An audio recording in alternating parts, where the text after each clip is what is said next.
let me get it started here. All right.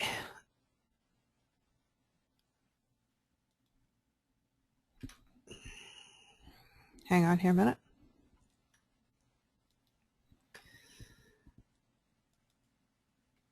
Okay, let me get rid of that thing. All right.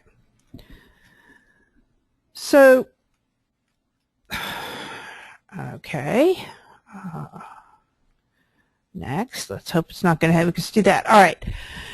One of the things you have to understand about working with websites that use languages, whether it's Java on our, I'll get out here in a minute,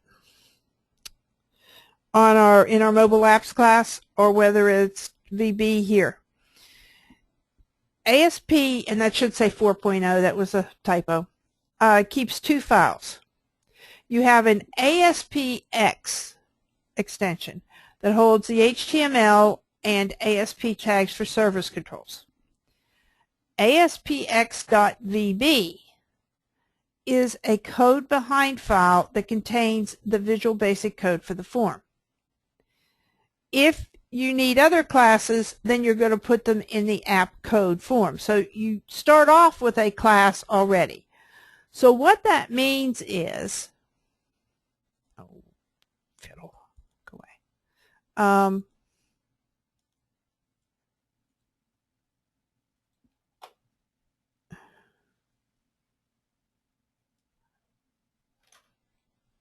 I'm trying to drag it over here. There we go. All right. What that means is, if we look at our Solution Explorer here, notice I have a default.aspx. That's this. I don't want to. All right. That is the form file. And then I have a default.aspx.vb. That file doesn't move. We're going to talk some more about folders and some other things that we're going to do. That particular file doesn't move. But the aspx.vb file is what contains the code for the events that you're going to put on the .aspx folder. You have to keep track of what is where, because otherwise it's very easy to get confused, especially if when you're working with multiple form folders. All right. Now, if I have two files, how on earth, what's going to happen when we start to work with them? All right. So the first thing that happens is the ASP.NET runtime processes the .aspx folder. That's the file that has the ASP controls on. That's the form. What it does is it generates a partial class that contains the declarations for the forms and its controls. And it generates a class that is the default.aspx that contains the code that will initialize the form, instantiate the controls, and generate the HTML. We have not talked about the VB class yet. All right. This is only the class that is the form. All right. So, wait a minute. ASP.NET first does this. So it processes it first. Then the VB compiler takes the partial class that contains the code control declarations, and there's a partial class defined by the code behind file for the form, and it makes an assembly, a DLL. This provides all of your event handling. All right. So then it compiles the default.aspx, and it inherits. Now, we haven't talked about inheritance, but essentially when it inherits the default, this class that we've been making up here, that we've compiled up here. When it inherits that, essentially that means that this default.dll is going to have everything in it. It's going to have the VB for the events, it's going to have the controls, it's going to have everything in it. And it saves it as a DLL. Now DLL stands for Dynamic Link Libraries. You've used DLLs all the way through when you've used the math class or the whatever class, etc. Okay? So when we look at this, it compiles part of it first. ASP.NET has to process the partial class first. The form, the controls, and it generates the HTML. Okay? And then the VB compiler comes into work, creates the DLL, etc. Right?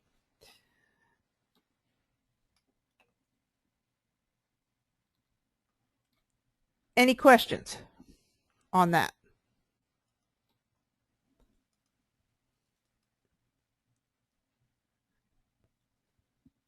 Okay, so that's when once you get this written, this is what happens. Okay, all right, so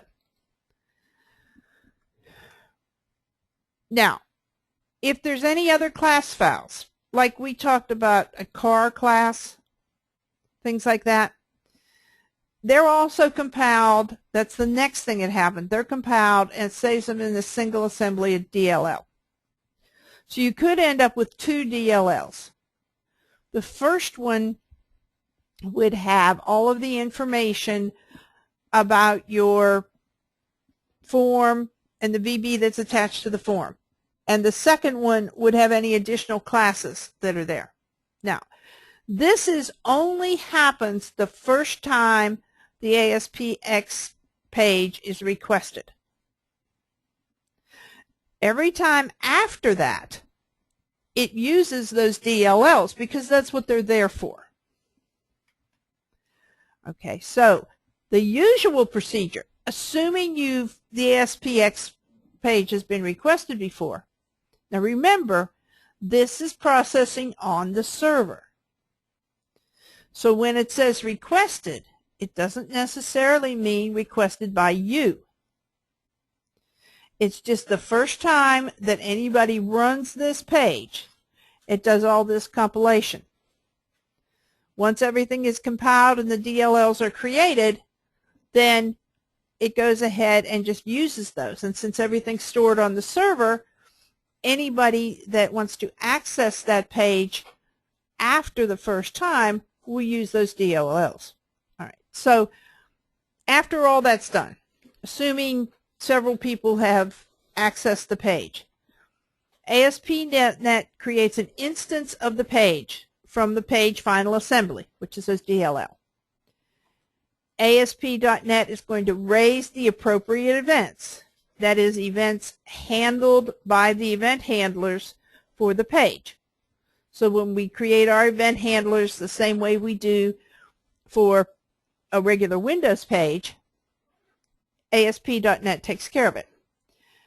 ASP.NET generates the HTML, and then the page is passed back to the server for a response. So what you've done, you sent your request, and that triggered the page to be shown on your browser. Then you fill out your form and you click your buttons or whatever. ASP.NET handles that. Then your page is going to generate your HTML. That's your ASP.NET. And then it's going back to the server to find the record or whatever it is. And that should say steps 1 and 2, and I don't know why it says 5 and 6. That's just been one of those kind of days. Okay, so do we understand the difference between what happens the very first time something is called and what happens every other time? And does it make sense? There wouldn't be much point in creating the DLLs if it wasn't going to use them. There, yeah, that just doesn't make any sense. Okay, are we good? Hold on just 1 minute, guys. 6 o'clock. Yeah. All right. Okay. Now, when we create a page, one of the things we can do is we can create resource folders. So if I come over here, I don't know why it's going there, but let me bring that back up here. All right. If I come over here, and you see I've already put one in there, but if I right-click and I say Add New ASPX Folder, I can add a bin. I'm not worrying about that. We're going to talk about what each one of those are. An app code folder, an app local resource, an app web references, app global resources, app data, app browsers, themes. We can even, you can create your own theme for your web page. These folders hold specific things and have specific meaning within the ASP realm. All right, so a resource folder is an XML file that contains strings and other resources such as image paths. It's stored as a .resx file. Resource files, and this is something you don't have to deal with if you're working on a Windows machine, but resource files store user interface strings that have to be translated into other languages. Right? Well, if you're working in Windows, you don't worry too much about that kind of thing. All right. So there may be multiple resource files depending upon what languages you want things translated into. You're going to have a separate resource file for each language. So when you bring up a web page and it has Spanish or English and you click on Spanish, it automatically goes to Spanish. It's got stuff stored in something like this. Might not be an ASP resource folder because of they may not be using Windows, but it might be. You have a global resource file and a local resource file. Your global resource file is available to any page or component in your website. Local resource files are associated with the single page, user control, or master page. So if you had images and you only needed to have them on one page, you'd put them in a local resource file. But if you had an image, let's say you had a master page and you had an image on your header and it appeared at the beginning, at the top of every page, you would put that into your global resource file and then that image would automatically be available. Oops.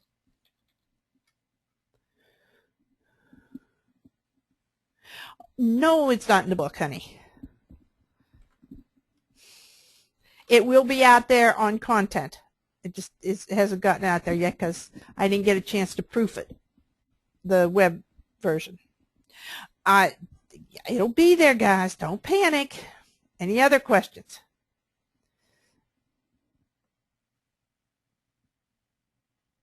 Okay. All right. Your app folders, continue with your app folders. You have a web reference folder, and that contains files used to create references to web services. Web services that are in the same project or that are external to the project. We'll talk more about web services later in the class. App browser folder contains browser definition files. So if you have, IE 7, 8, 9, and 10 now, I guess, and, Firefox, and then Chrome, and These things can, all the definitions, the information about them can be stored in an app browser folder so you know exactly where they are. Again, it just helps keep things in one place and organize your website. The bin folder, now the bin folder is available in Windows apps too. It contains compiled code. Any classes represented by code in the bin file can automatically be referenced in your website. So I'm not sure what the special thing about that is, but it is different in that it's a bin folder and not an app something. The app themes folder contains a collection of files that define the appearance of the ASP.NET web pages and controls. Can include CSS files. Now, I found this rather interesting because honestly I had never dealt with themes in a web page. Somewhere here, there it is. All right. So I went out.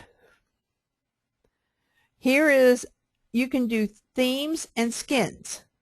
Okay.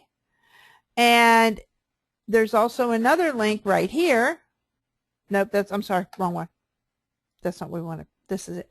And this tells you, okay, you use cascading, can include cascading style sheets, etc. Right. So it's similar to a cascading style sheet. However, the difference is the theme can hold graphical resources, where the cascading style sheet is not. Right? You can scope your themes so that you can put them on for a single web application or a global theme. Now, you'd use a global theme only if you were in control of the entire server.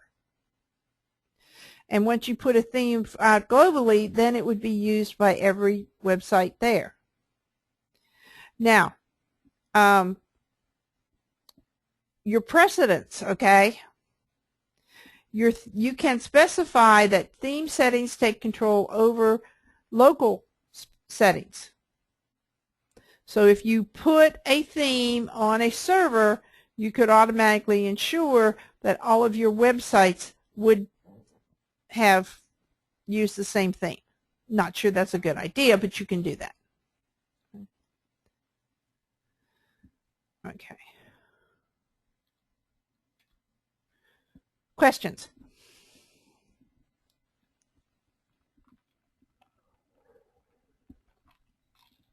Now these themes would work similar to the themes in Word, Excel, whatever, if you want to use them. They're wonderful if you're going to take and you're going to apply things specifically to graphical elements like buttons. Or maybe you have a specific style of button that you want to use all the time. Yeah. Or you've uploaded a graphic or something, and the themes can do that.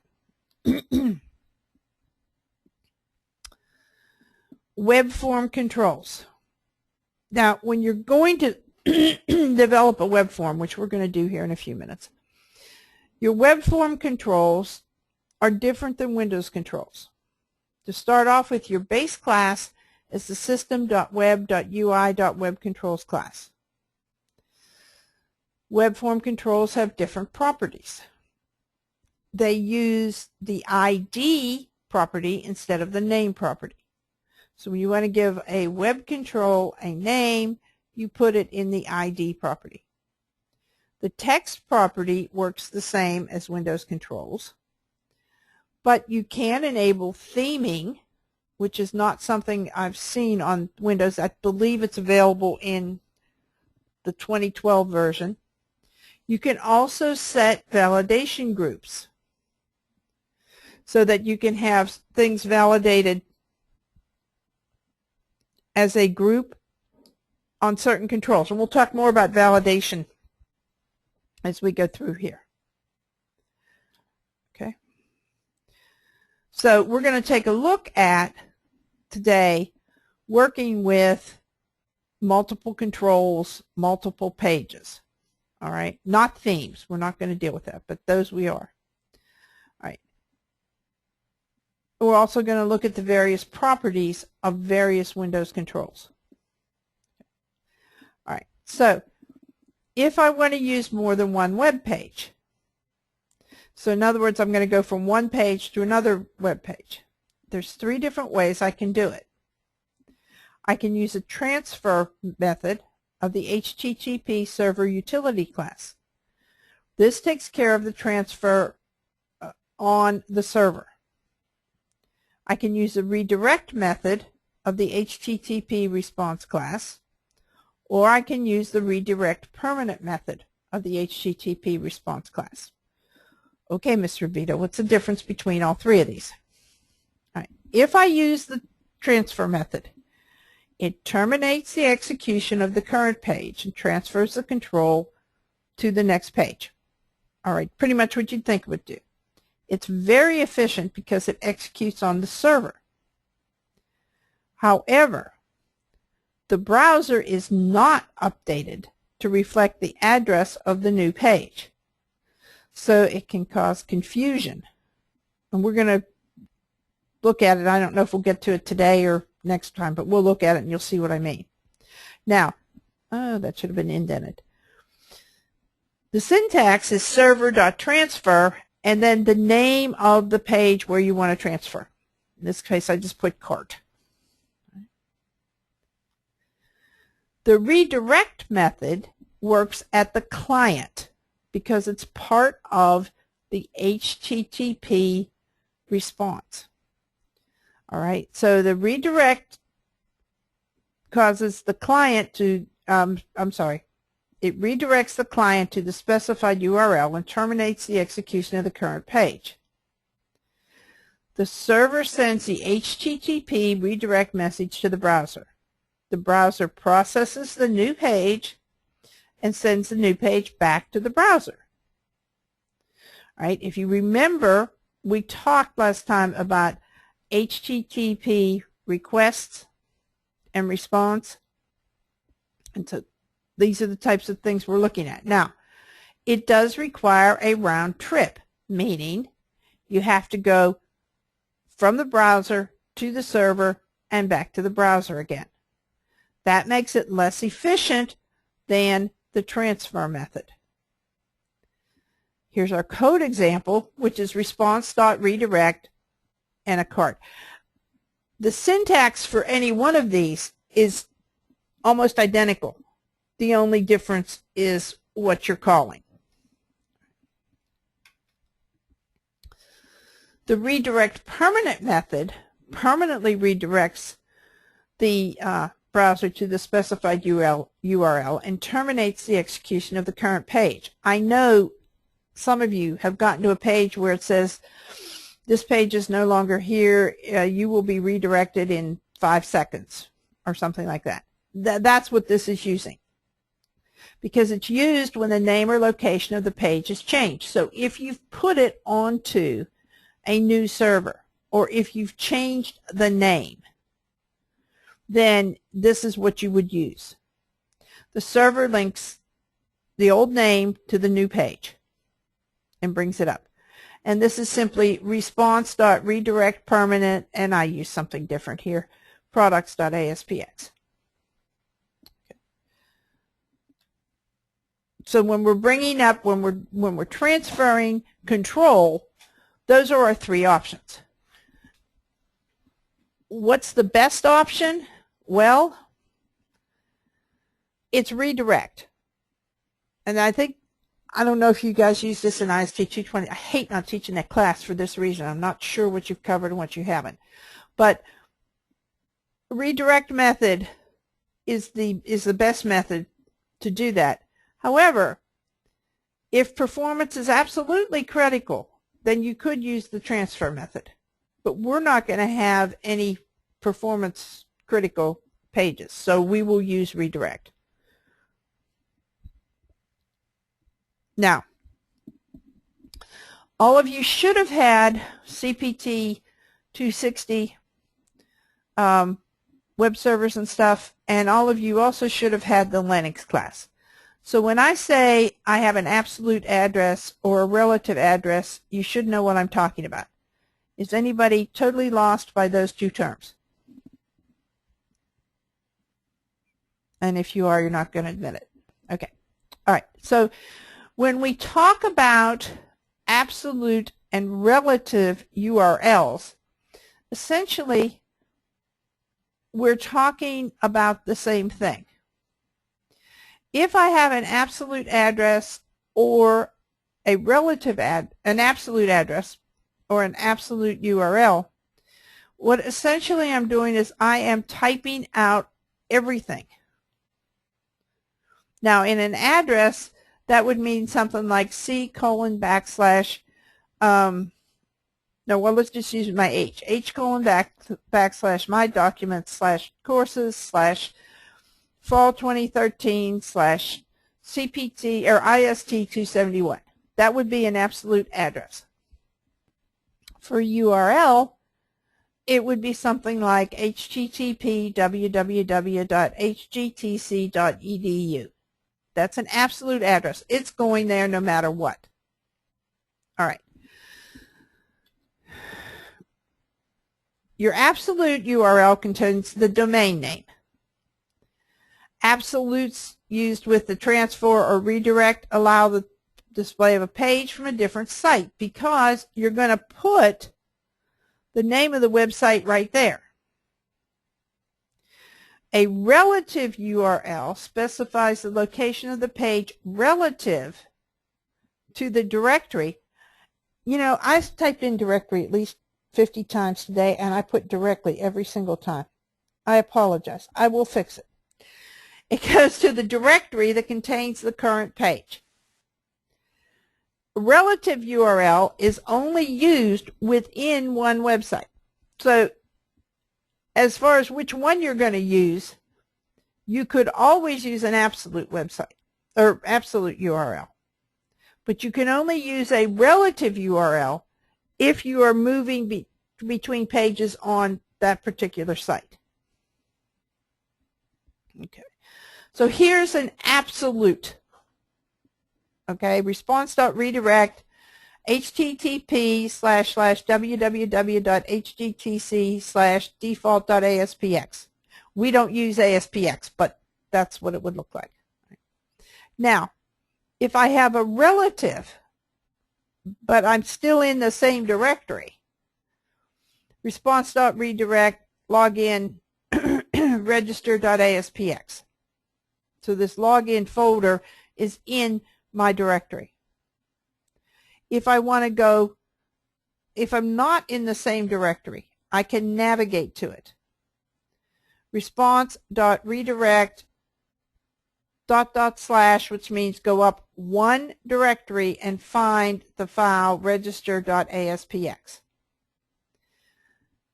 I can also use URLs based on the root directory. The root directory is always a /. So image URL /images /banner.jpg. So banner.jpg is in the root directory of the website. I'm sorry, of the server. Excuse me, of the server. Right. Questions? It's just like working with Linux. You're simply telling it exactly where we are. If you are going outside the website, you must use an absolute. Yes. Internal, you can use relative, but you can also use absolute. Some people just find it easier to use absolute addressing all the time. That way there's never any confusion. That's up to you. But if your button or whatever doesn't work and you've used an relative address, then I'd suggest you go back to absolute addressing. Okay? Any other questions? All right. External meanings an external site. Yes, Cal or Zach. It means it's not within your web folder, your website folder. Okay? Because excuse me, because when you do that, you have no way of linking your website to another person's website using a relative address, because you don't necessarily know where stuff is. You can link to it using absolute address by putting in the full path. And that's what you have to do.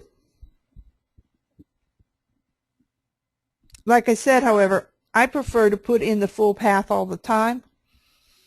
That way there's never any confusion. And if something gets moved, it doesn't matter.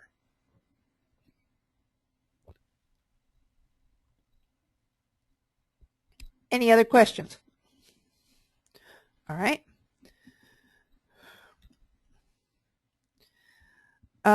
If you're going to code relative URL to go to the root directory of the host, you hit a slash. Code a slash. If you're going to go up one level, it's ... slash. Go up 2 levels, it's ... slash. Slash. Okay. And how many levels you'd have would depend upon how many folders you have in the particular website. Right. So those are some concepts that we're going to be using as we work on some of these websites. Now what I want to do, let me stop the PowerPoint.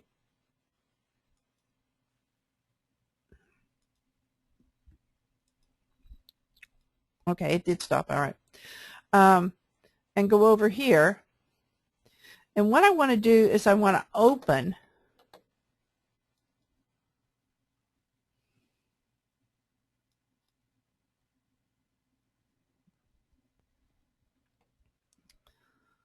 all right, hang on here. Well, that was interesting.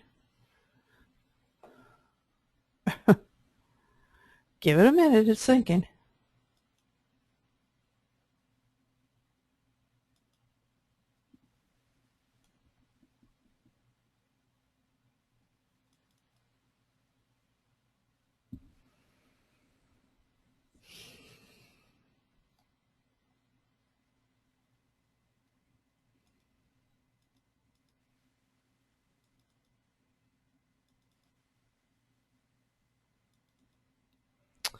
Now, this Merock is a different book, all right, but it has an excellent example of a shopping cart, and that's what we're going to take a look at, because that, okay,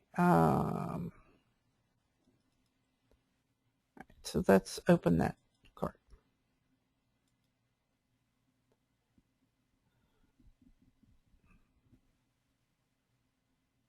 This will take a few minutes simply because I've got so much running on here. Yeah, I know you're not responding. I understand that. You're doing your own thing. It will come back to me eventually and close. So I saw that several of you had your simple websites in, and that's great. If you don't have the simple one-page site in, then made using Visual Studio. And the reason I wanted you to do that was so that you could get used to using that interface. You need to remember it's due by 11:59 tonight. Okay. So first off, let's take a look at what we have here. In our app code, we have 3 classes. We have a cart item list, and a product. So let's look at product first. This looks real similar to what we've seen before, right? I mean, this is public class product, public property, property, property, property. I don't particularly like these definitions, the way they've defined them here, but they work. Notice here it says imports Microsoft.Visual Basic. Well, it does that because this is a website app, and if you don't import the Visual Basic when you create a new class, you're not going to be able to set up properties and things. And then we have the cart item.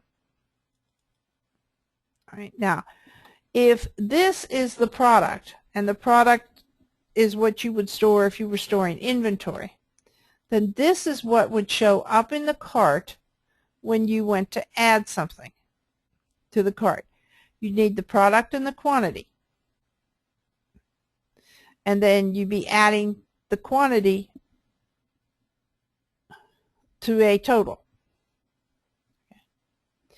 All right, and then you're displaying the product name, the quantity, and whatever the unit price is,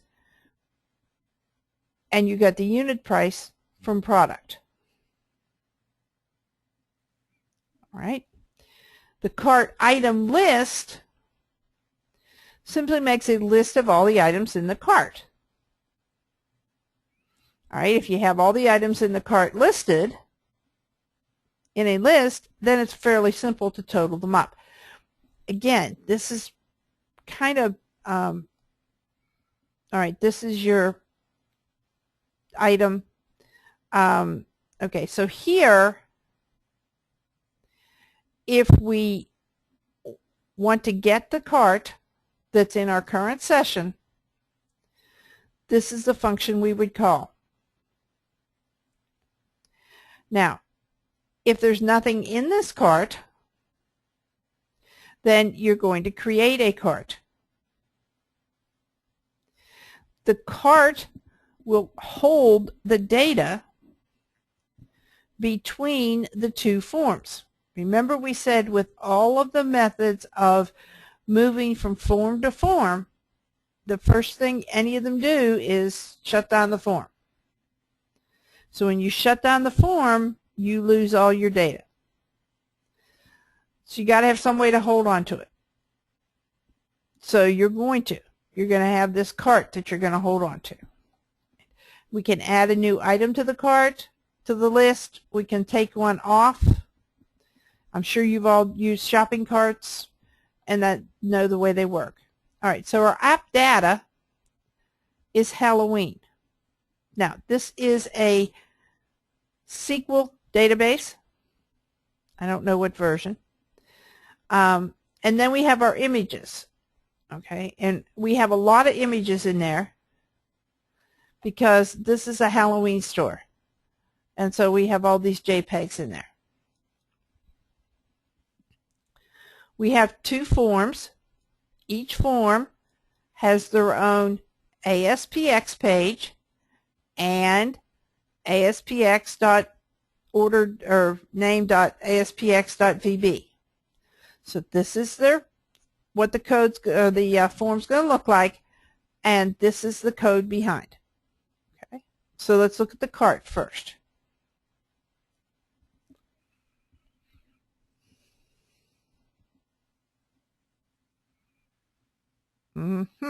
Maybe we'll look at the cart.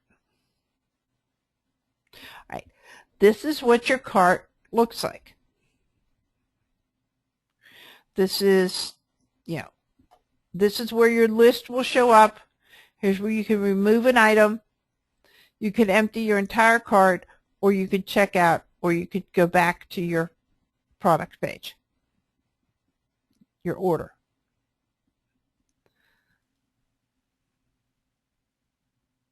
This is your order page. Now, in this particular page, this particular example, it's using databases. And what this data bound means is that it is connected to the individual item in the database, individual record in the database. As long as you click on the correct record, the database works. We'll get more into database a little bit later, but when you pick this item up, then it also returns all of this information. So before we look at any of the code, let's see how it works.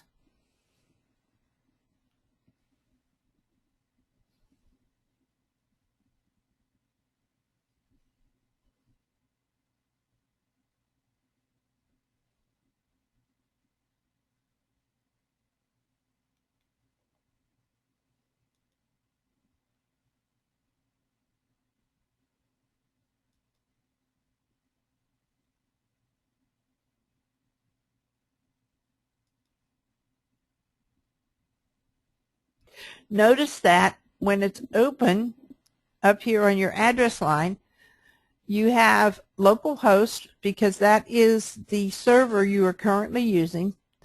And there's your folder name, and then there's your address name, order.aspx. Okay. All right. So this is where we are. And deranged cat is always good. Frankenstein. So notice when I click here, this is coming from the database. That's where these pictures are. Let's look at a skull fogger. There you go. It's all fogged up. Puts out 2,800 cubic feet of fog per minute. Okay. All right. So let's get 5 of those. I'm going to decorate my office with them. Okay. So as soon as I clicked that button, it automatically took me to the cart page where I had the item that I just ordered, quantity, price, etc., added to my cart list and displayed in this list box. Now, if I want another one, I'm going to continue shopping. It's going to go right back there. And let's find,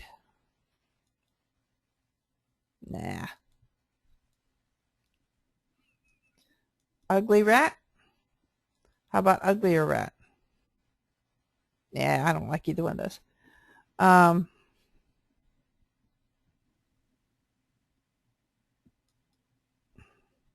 Oh no, you know what? We'll probably need the fog juice. Yeah. And we'll get one of those. We got 5 heads, but they can't take that much, right? All right. So now we're going to check out. All right. That function hasn't been implemented yet. That's fine to have that in there. If you were actually doing a shopping cart like this, what you'd have to do is you'd have to provide them with an email address so that they could email their cart to you. Now, let's get out of here.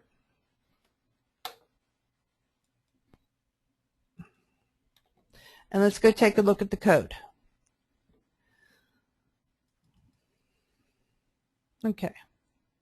When I click the Add button, if the page is valid, we'll talk about how we determine if it's valid, then I'm going to take cart as cart item list.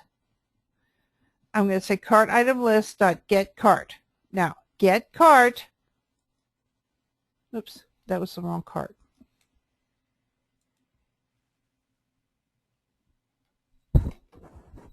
Hang on.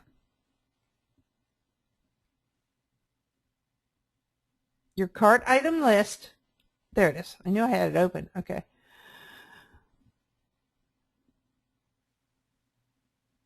Hold on. There's a cart item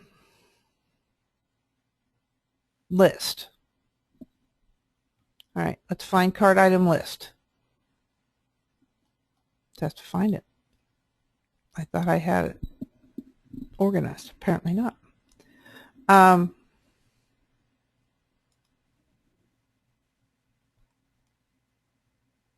There it is. Get cart. I was in the wrong one. All right.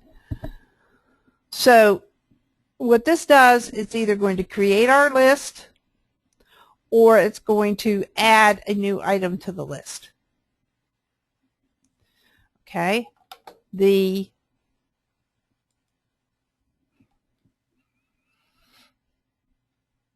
we're going to take and look at the cart item, and we're going to find the selected product ID. Okay. If the cart item is nothing, then we're going to add the selected product. Otherwise, we're going to add the quantity. Then we're going to response redirect cart.aspx. Do you remember what I said about one of the ways to move to a new form is to use the response.redirect along with the file name of the form that you want to be redirected to. So it's response.redirect cart.aspx. That terminates the code on this form and sends it to the cart. Now, if we look at the cart ASPX and we look at the shipping,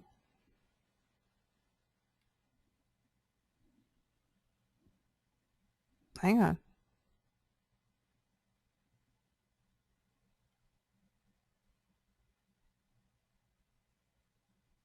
Well, that makes no sense.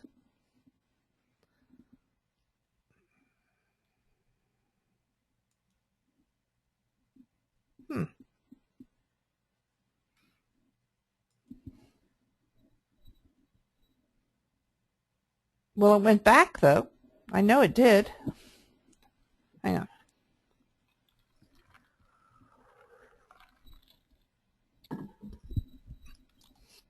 We're going to have to walk through that one. I don't know where the button continue or why it went back. Let's go back over here to order. All right. When the page loads, it's going to bind the products, the DDL products, drop-down list products. It's going to execute the data binding. Now notice this says if not is post back. That means we've loaded it and we've gone off somewhere and we're coming back from there. That shouldn't even get the message, okay? It should just not do this. All right. So then we're going to do me.getSelectedProduct. Selected product name, description, this, and then the image. Okay? And that's what puts, that's what puts that information in here for you. Now, once that information is in there and we click the Add to Cart,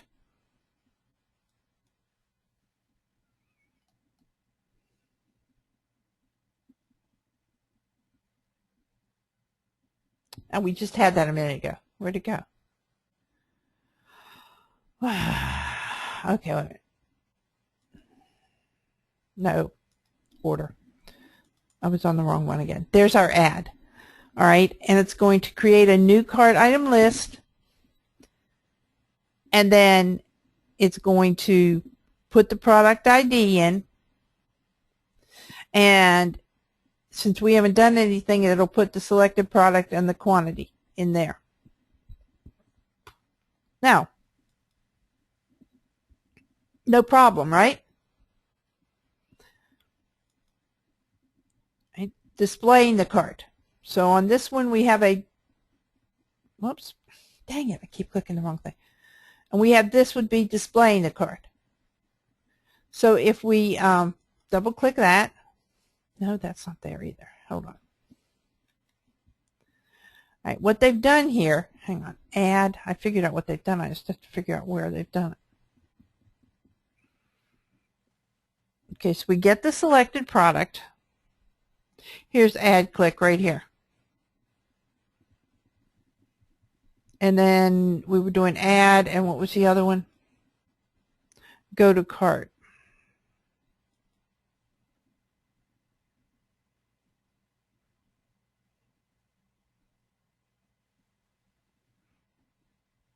I don't see it, but I know this works. I don't see any other handlers on it. Okay, let's just do this. Let's get, let's put an ad. Let's put, there we go. Actually worked.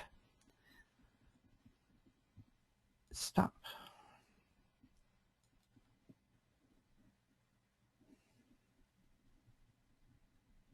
Okay, so we're going to select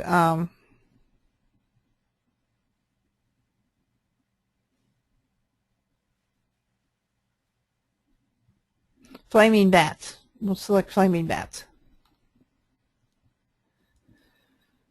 Or flying bats, I'm sorry. All right, and then we're going to click Add to Cart. Notice that your breakpoints work the same way as they did in your VB. All right, so if page is valid. And there it goes off and goes to the Get Cart. There should be no cart item list because we've not done anything.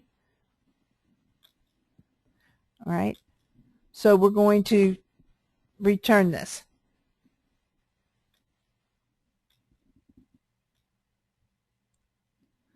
I have cart item as cart item, and then I'm going to go off and find my selected product ID, which is going to give me the rest of the information that I need.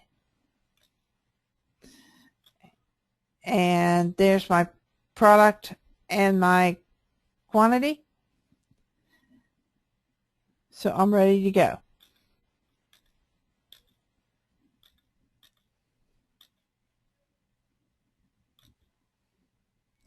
Now, by putting the new cart item on the add item, it's not actually an executable line.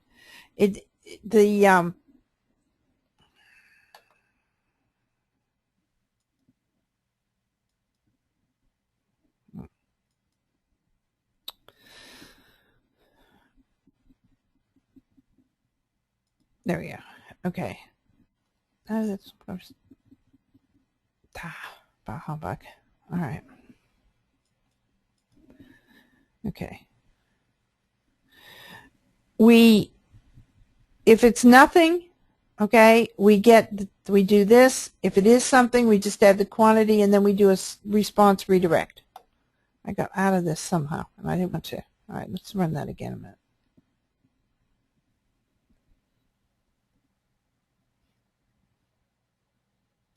Here's the thing about this, and I think everybody's already found this out though.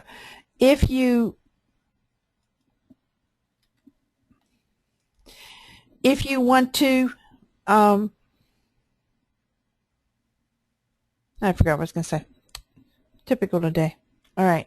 So if it's valid, then we're going to go get the cart and create the list. And then we're going to add whatever was in the cart to the list.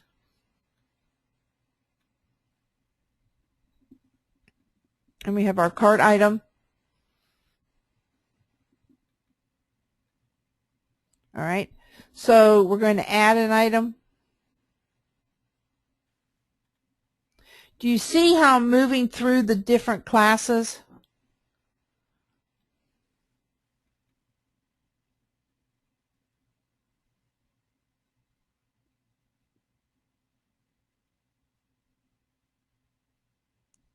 Okay, so notice that I have all the items that I've clicked on since I started this, and that's because I haven't deleted any of them.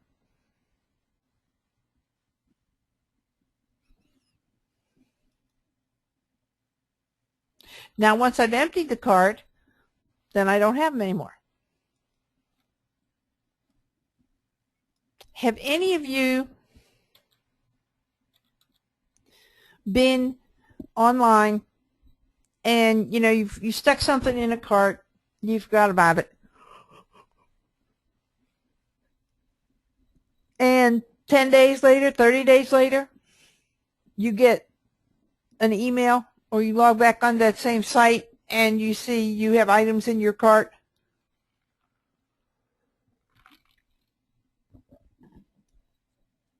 Yeah, Amazon does that. So what they do is they take this cart list, for example, and they simply dump it out with your whatever ID they had.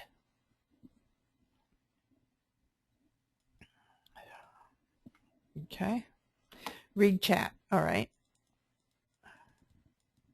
So that's how they do this.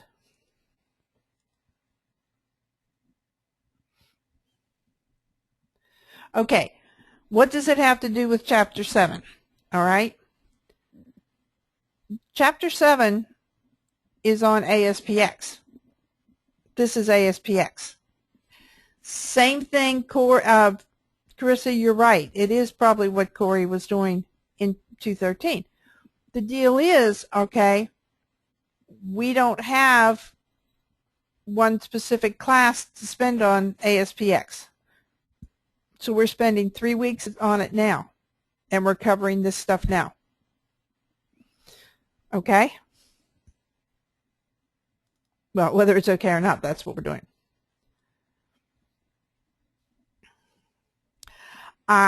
Yeah, okay, all right. Now, Carissa, you bring up a good point. There are 3 classes of VB, okay? Within those 3 classes, we have to cover the basics, we have to cover ASPX, and we have to cover database. All right? Now, we don't have the luxury of having a separate, well, we have 213, but I don't know whether it'll make or not. But we still have to do, when it comes down to the projects, actually when it comes down to our departmental objectives, students still need to know how to do this stuff. Now, Margie, just because it's easier, it's not the only thing you need to know.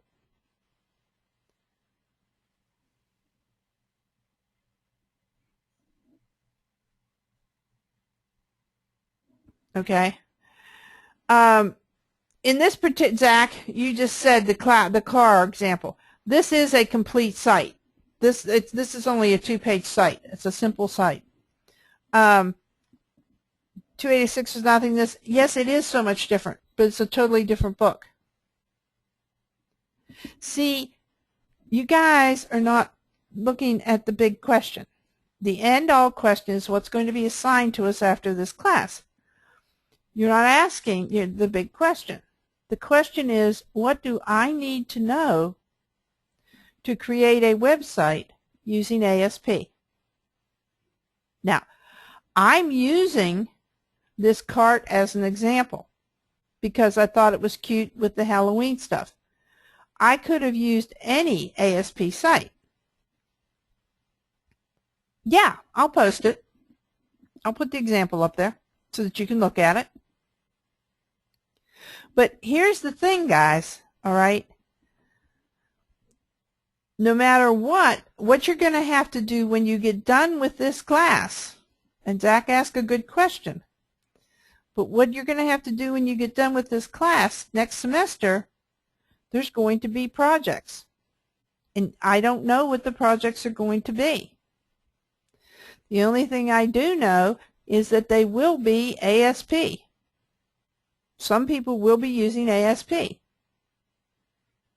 So we will cover in the 3 or 4 weeks, I don't remember what, everything that we need to know about ASP so that next semester when you have to do an ASP project, somebody can. All right, this is not just about what's learning in the book at this point. We changed books because students found that book to be hard to read. I think was the basic problem. This is a much easier book.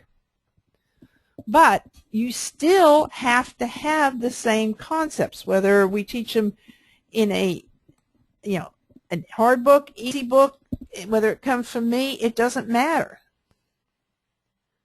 You still have to know what you have to know. And that's where we're going with this.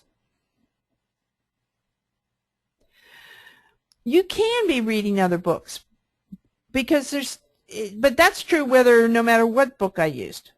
Okay?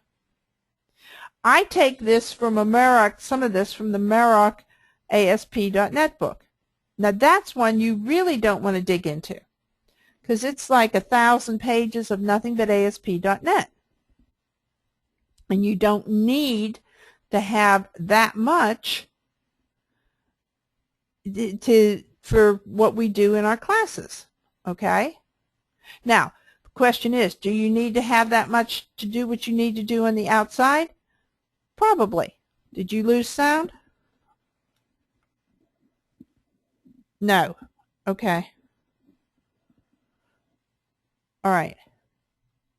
Mariella, it looks like it's just you. Remember, I'm on the webinar.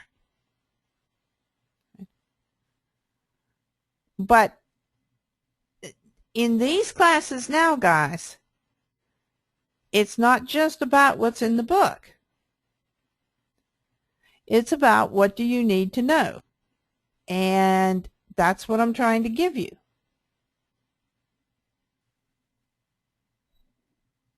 Okay? So, any other questions? Now, I will post the example. I will post the PowerPoints.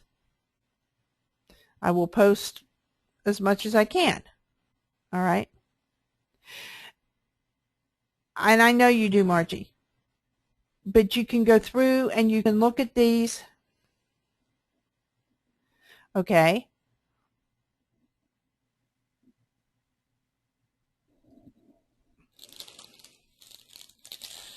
All right. Rhonda asked for other readings. All right. Off the top of my head, I mean, I know what I consult when I'm looking things up. I just told you. It's Maroc ASP.NET 4.0. It's not terribly expensive. You can get it their site. It's MURACH. But there's a lot in there you don't need to know too. All right. That's why I'm trying to distill some of the stuff that you need to know that you're telling me it's not in the book. I know it's not in the book, but I know you need to know these things. I know you need to know how to create shopping carts. I know you need to know how to use or what the different folders on the ASP sites are.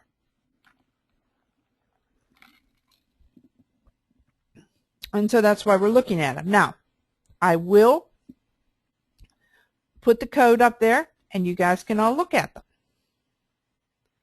As far as the assignment goes, the assignment won't be made until next week.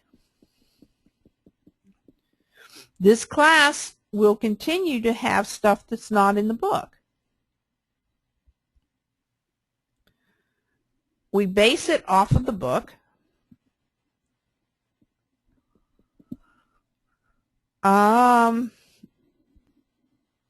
The Chapter 7 knowledge check, that's the knowledge check in the book, yes. Do I have some tutorials? I don't know, Cherry. I'll have to see. Okay? Let me see something on this code. Just give me a minute. Test will be on all information. Okay. Sherry, or Zach, what we've been doing so far is relatively simple projects. Those projects are not representative of anything in the real world. They are to get you used to using VB. The cart example is actually quite simple. But what it is, they're more realistic examples. And you will be writing more realistic programs this semester. We're moving into other types of programs. We're moving away from the basics. You all have the basics. That's what you've been doing for 3 semesters. So now we move on to the ones that are more like what really happens in the real world. The ASP.NET ones are the first ones. We're also going to work with databases. And that is the situation where you're in, because you can't keep writing programs at the same level we were writing them at in 186 and expect to be competent at programming. Does that make sense to everybody? For those of you who weren't too busy chatting with Nikki? Okay. Now, as far as tutorials, all right. Thank you, Nikki. As far as tutorials go, I have examples I can send you. Do I have step-by-step tutorials? I don't know. I will have to look at it. Okay? I honestly don't know whether I have the any more tutorials than are in the book. All right? But I wanted to look at this. That's what I thought. This code, now, some of this is new because we haven't done databases, but I wasn't really counting, I wasn't really looking so much at that. That's a selected product. What I was looking at was down here where we created the list and then we called the method. Now, we've done that before. And we have a cart item. We've done that. And actually, that's the button add. And here's our response redirect. Now, I do have some that don't have the, I think I have some. I have to find them again. That don't have the database part of it. And it's one of the things about this, it's the chicken and the egg.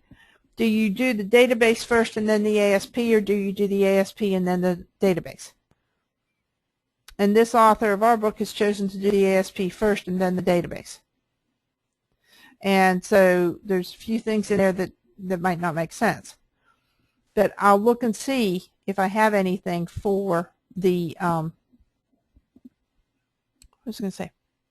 For the, without databases in it, on the same level as that cart. But in reality, if you're going to create an ASP page, you're going to create it probably to access a database. And we will get to that. And then we will come back to this as well. Questions?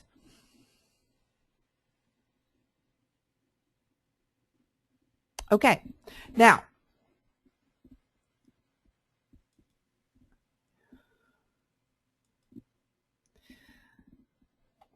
look at the Solution Explorer over here.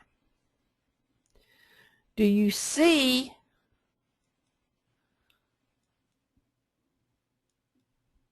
the organization of the folders? I don't want to see data items where they're not supposed to be. Now, this images, based on what we just covered, we should not have this in an images folder. We should have this in either an app global or an app local resource folder with images inside it. Okay, no, I'm sorry, that's not right. All right, I can't remember where the images go. But we have to set our site up, and I don't know, again, I'm not sure what you did in IST 226. I want separate folders for images, for scripts, for code. Visual Studio will make the folders that you need for the most part. Some of them are not going to be added automatically. Some of them you have to add. Like if you wanted to put themes in something, because the theme folder has a special meaning to ASP. It wants it to, it has to be in that special folder so that you can find your theme. So it can find it. All right.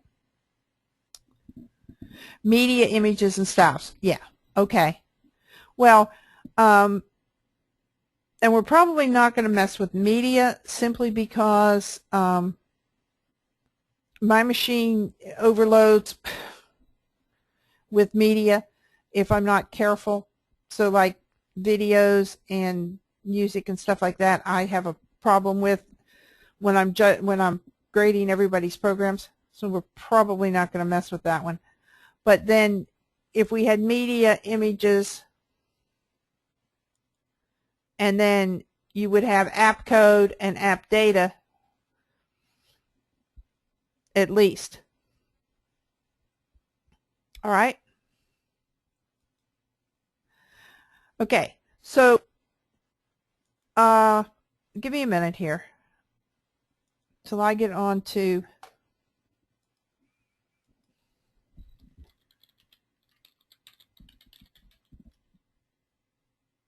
well, that is not what I typed in there.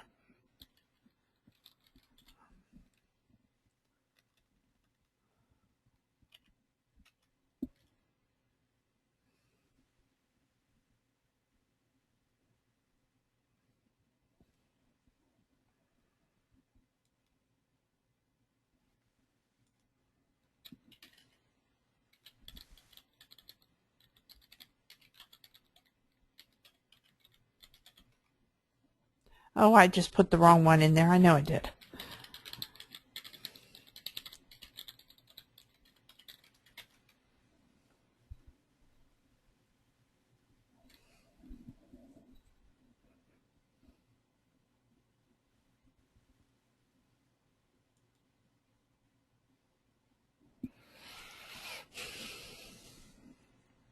I'm trying to bring up the ebook, guys, so just give me a minute.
Okay.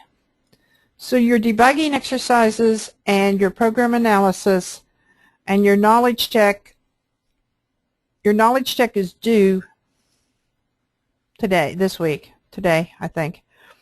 And your debugging exercises and your program analysis will be due next week. Okay, so what we have,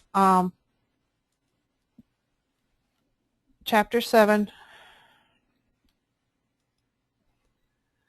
page 550. All right. You're going to have to create a coffee shop. This does not require a database of any kind. So you're going to enter the first name, a drop-down list, 5 coffee flavors, Allow the user to select the size, use validation controls. We're going to talk about those in a minute. I also want the purchase name and order with the purchase price on a separate form. For those of you who were asking about what the case programming assignment is going to be, this is it. Now, this cannot be a message box. It must be a separate form. All right? Just like a separate web form. Okay, so there we have what we're doing. So that was the reason for the redirect and the transfer and all those kind of things. Now, let's take a look at, give me a minute.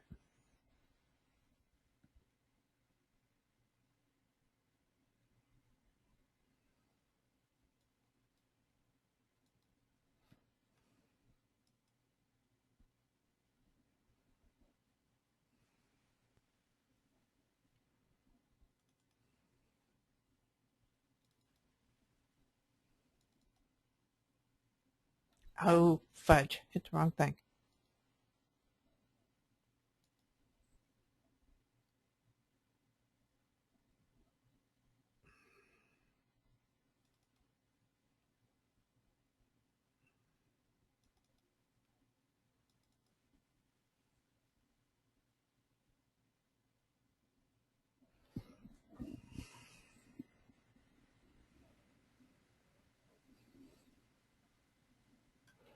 Okay, so you're going to be able to create web form and use a custom table for layout. Now, there's two different types of layouts, and we're going to cover the other type, the flow layout, next time.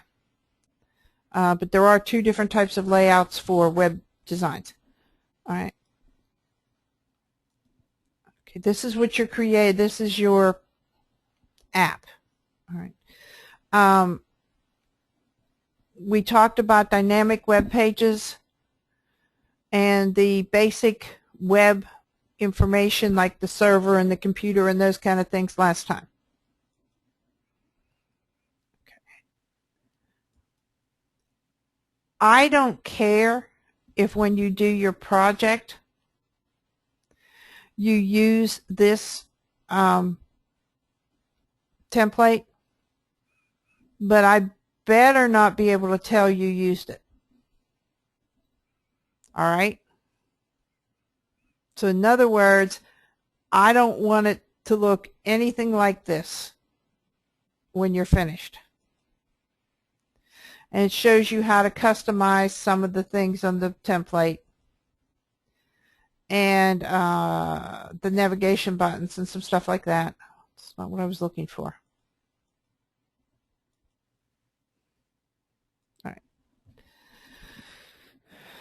Hang on, let me bring this up. I was looking to show you the, well, that didn't work, to show you the table alignment. Chapter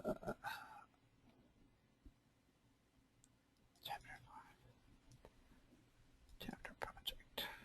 No. I'm in the wrong chapter. That might have something to do with it. All right.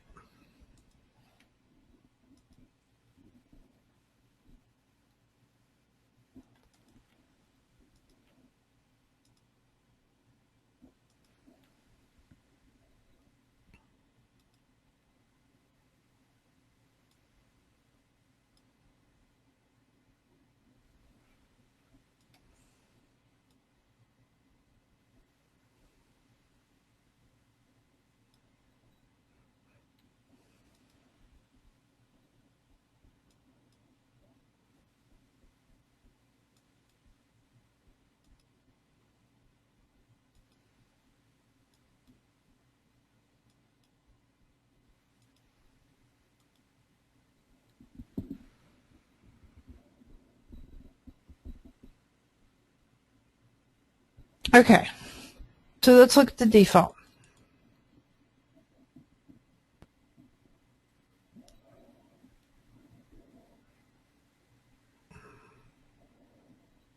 Actually, let's look at the site master.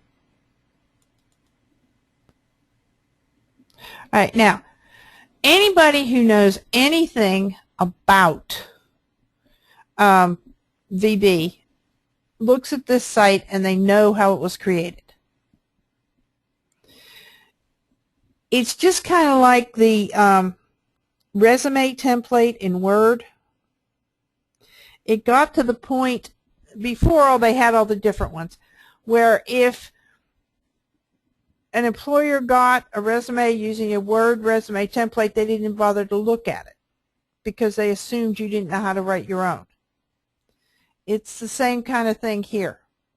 Okay, you really, if you're going to use this, which there's nothing wrong with using it, but if you're going to use it, you're going to have to customize it a lot. All right.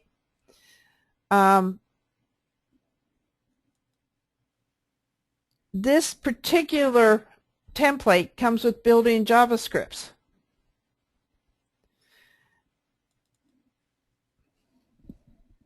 Okay.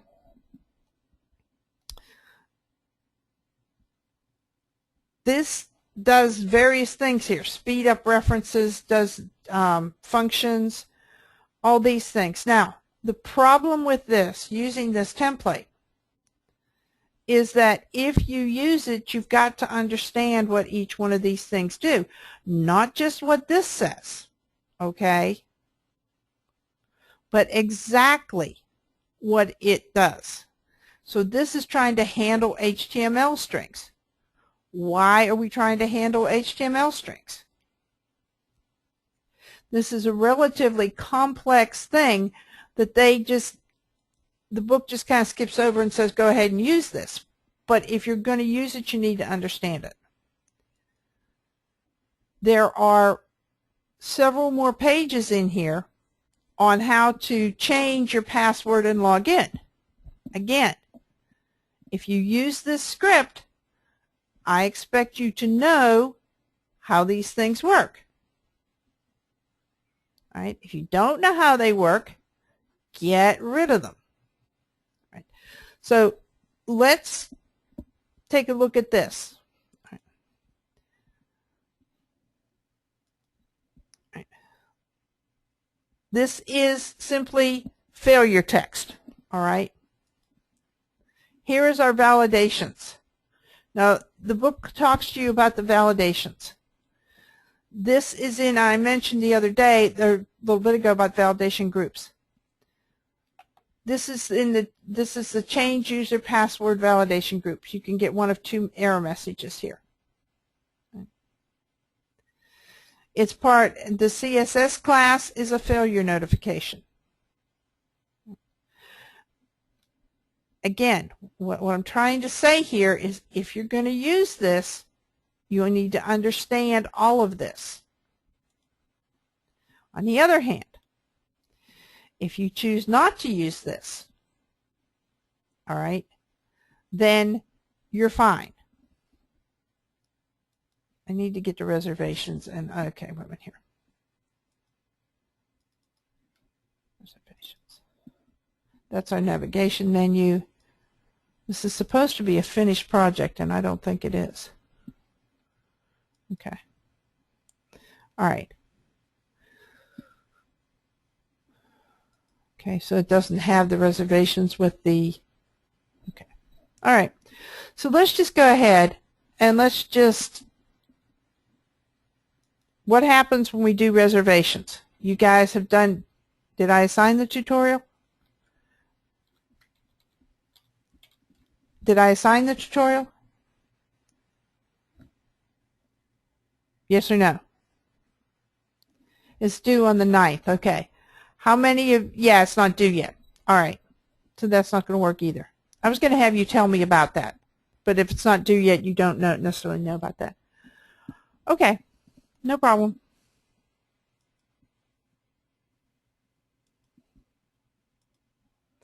All right. Let me find, see if I can find what I want here.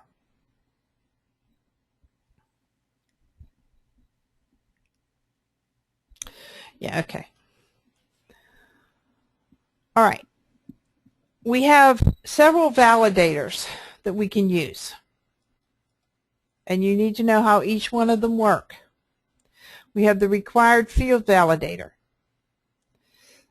The required field validator says that you can't leave it blank. You have to put something in it. That's probably the most common. You have an arrange validator. Now, minimum value and the maximum value is for your range, and then the error property. Make sure your error messages make sense.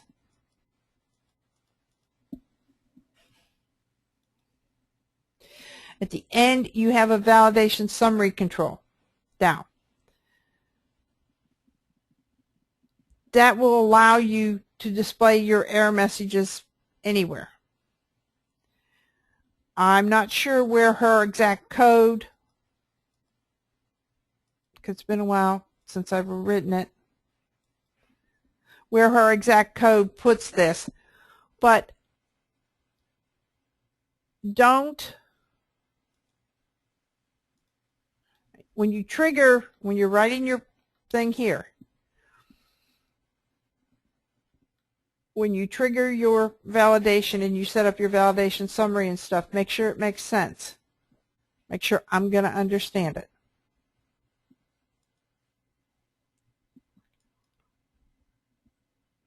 Okay, one other thing. Just because we are using web pages does not mean they do not have to be documented.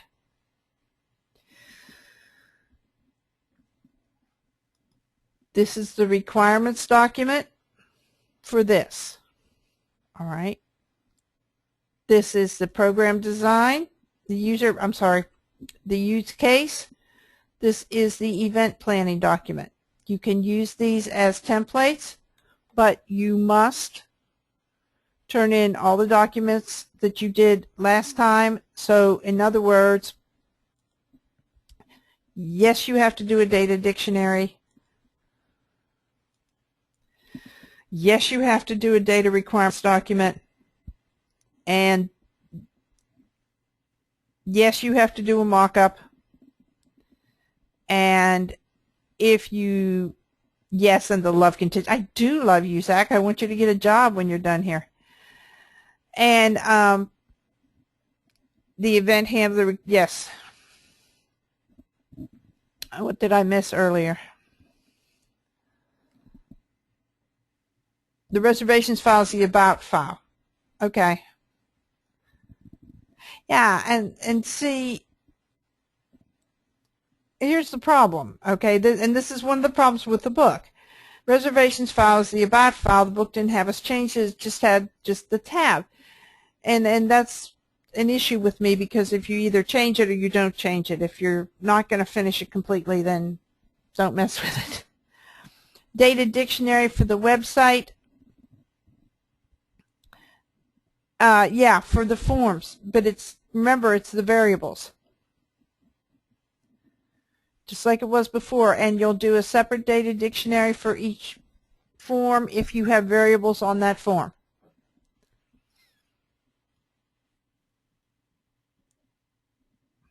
Okay? We're going to go a little early. Next time, remember, you have your debugging and program analysis due. And then next time, we're going to look at, next time we'll have some more code to look at and some other types of things. In the meantime, I'll put the code up that I went over today.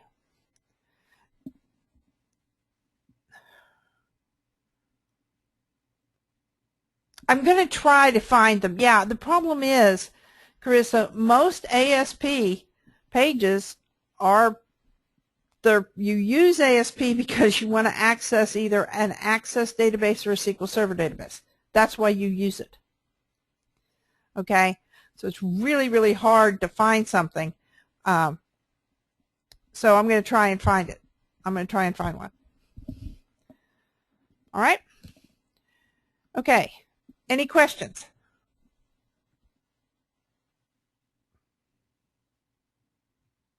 Knowledge check on the 2nd, others do on the 9th. That's right.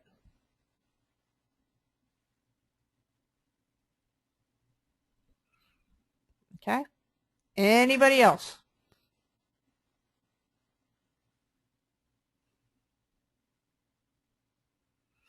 All right. If you have any questions or if you get stuck on your stuff, let me know. Amelia, once you sign off, I understand that, but you know, that's the way life goes. It's just like my 170 students whose stuff never works until I walk back there, and then all of a sudden it works, and then I walk away and it quits working again. Which of course we all know it has nothing to do with me, but that's not the point. All right. Get in touch and we'll talk about other things. Oh, Code Structure game. Cool. Code Structure game is up for Chapter 7. No, the dates, I'm wanting this stuff done on Monday so I can get it graded before your class on Wednesday, I hope. So we can go over it in class. That's what I'm looking for. All right. I'm not promising that's going to happen, but that's what I'm trying for.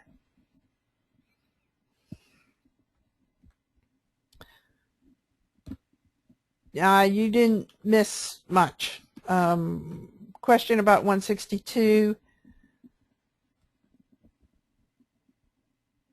Okay. Kelly, what is it about 162? Yes, email me. Email it and I'll get back to you. Rhonda, the Code Structure game is where all the activities are. Okay. Yes, Kelly, in D2L. If you go right outside and walk straight ahead, you can click on it and you can get to all of the activities. Remember, you are supposed to do the activities for, okay, for the test, although I will tell you, yeah, not D2L, Second Life, right. I will tell you that the PowerPoint and stuff we went over today is not up in the Activity Center because I haven't sent it to Mariella yet. Test must be taken in the Testing Center, guys. I know some of you hate that, but I have no choice this semester. I just can't do it any other way. Test, hang on.